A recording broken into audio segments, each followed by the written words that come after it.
আজকে আপনাদের দাদা বাজারে গেছিল, বাজার থেকে গিয়ে একটা গোটা ইলিশ মাছ নিয়ে এসছে। এনে আমাকে বাড়িতে বলছে তুমি একটু নারকোল দিয়ে ইলিশ মাছের ভাপা করো। তাই আমি আজকে ইলিশ মাছের ভাপা করব।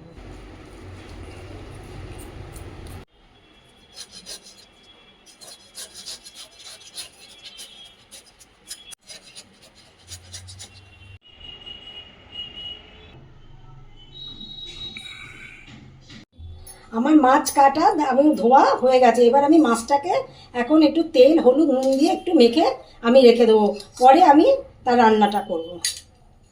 চামচ নুন দিয়ে দিচ্ছি, তেলটা আমি 3 চামচ দিয়েছি, হলুদ আমি 1.5 চামচ দিয়ে দিলাম।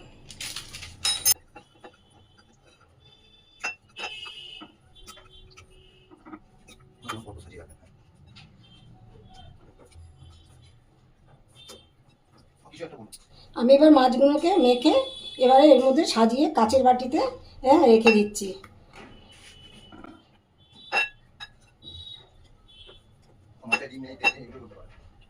আচ্ছা, আজকে আপনার দাদা মাছটা যে এনেছে খুব ভালো মাছ এনেছে। মাছের মধ্যে একটুকু ডিম নেই। আমার আবার মাছে ডিম থাকলে ভালো লাগে না, কিন্তু মাছেতে একদম ডিম নেই। হ্যাঁ, আমার মাছটা মাখা হয়ে গেল। এবার আমি এটাকে চাপা দিয়ে রেখে দিচ্ছি। নারকেল কুড়িটা আমি আগে পেস্ট করে নিচ্ছি।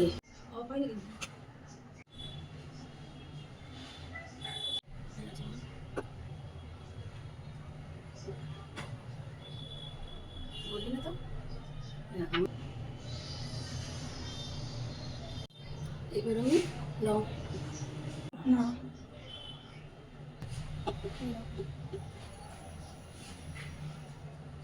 এবার আমি ওই মশলাগুলোর মধ্যে দিচ্ছি হলুদ 1 চামচ, নুন 1/2 চামচ, চিনি 1 চামচ।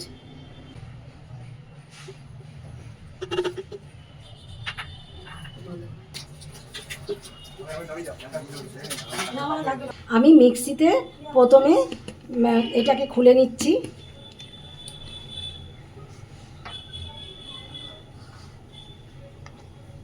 খুলে নিলাম। এর মধ্যে আমি দিয়েছি, প্রথমে আমি নারকেলটা একবার পেস্ট করে নিয়েছি। এবার নারকেলের মধ্যে আমি দিয়েছি 4 চামচ কালো সর্ষে, 4 চামচ পোস্ত বড় চামচের, আর আপনার লঙ্কা 4টে কাঁচা লঙ্কা, আর আপনার হচ্ছে হলুদ পরিমাণ মতন, নুন পরিমাণ মতন, মিষ্টি পরিমাণ মতন। এবার আমি মাছটাকে ম্যারিনেট করবার জন্য সব কিছু জোগাড় করে নিচ্ছি। প্রথমে এই কড়ার মধ্যে মাখবো, এটার মধ্যে আমি দিলাম সর্ষের তেল। সর্ষের তেল দিলাম আমি প্রায় 6 চামচের মতো। কেন বলুন তো, ইলিশ ভাপাতে একটু তেল না হলে ভালো লাগে না। আর আমি দিচ্ছি নুন, কিছুটা নুন দিয়ে দিচ্ছি, কেন আগে আমার মাছের নুন মাখা ছিল, ওই জন্য অল্প করে আমি নুনটা দিচ্ছি। এবার আমি 2 চামচ হলুদ দিয়ে দিলাম। আমি নুন হলুদটাকে এই ভালো তেলের মধ্যে ভালো করে পেস্ট করে নিলাম। আমি দেব 3টে গোটা কাঁচা লঙ্কা, একটু চিড়ে দিচ্ছি, নুনটা ঢুকবে মশলাটা।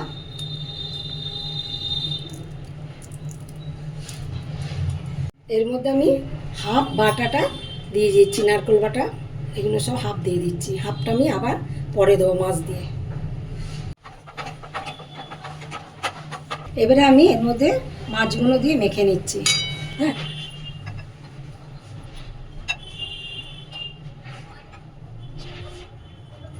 আমি এর মধ্যে 5 পিস মাছ দিলাম। আমি হাফটা দিয়েছিলাম বাটাগুলো, এবারে আমি আর হাফ বাটাটা দিয়ে দিচ্ছি। এবারে আমি পুরো মাছটাকে, ইলিশ মাছটাকে আমি হাত দিয়ে ভালো করে মেখে দিচ্ছি মশলাগুলো দিয়ে। এটাতে আমি 2 চামচ ওপর দিয়ে কাঁচা তেলটা দিয়ে দিচ্ছি। ইলিশ মাছের ভাপা তো, ওই জন্য আমি তেলটা দিয়ে দিলাম। এবার আমি এটাকে ভাপে বসিয়ে নিচ্ছি একটা স্টিলের পাত্রতে। এই জলটা ফুটবে আর এই ভাপে ভাপে তৈরি হবে। এটাকে আমি রাখবো, ধরে রাখুন 25 মিনিট ধরে রাখুন আপনি। আমি এটাকে বসিয়ে দেবো। এটার মধ্যে আমি একটা ঢাকনা চাপা দেবো।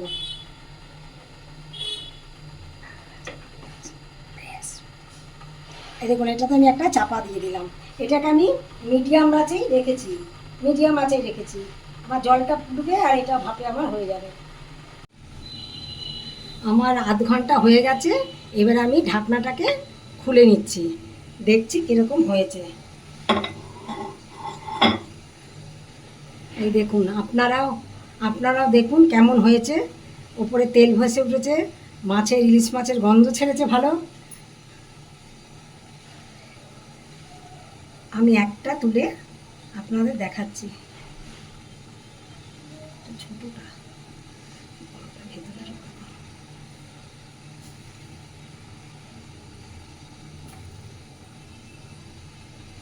এই স্টিলের এটাতে উঠতে চায় না, এই একটা আমার না, এগুলো ভেঙে যাবে এইতে তাহলে মাছ হয়ে গেছে। এই দেখুন মাছটা আমি কিভাবে রান্না করেছি, কত সুন্দর কালার এসছে দেখুন মাছের, আর গন্ধ ছেড়েছে কি সুন্দর। আমি পুরো জলের মধ্যে বসিয়ে ভাপাতে আমি করলাম মাছটাকে। আমার ইলিশ মাছ ভাপাটা হয়ে গেছে।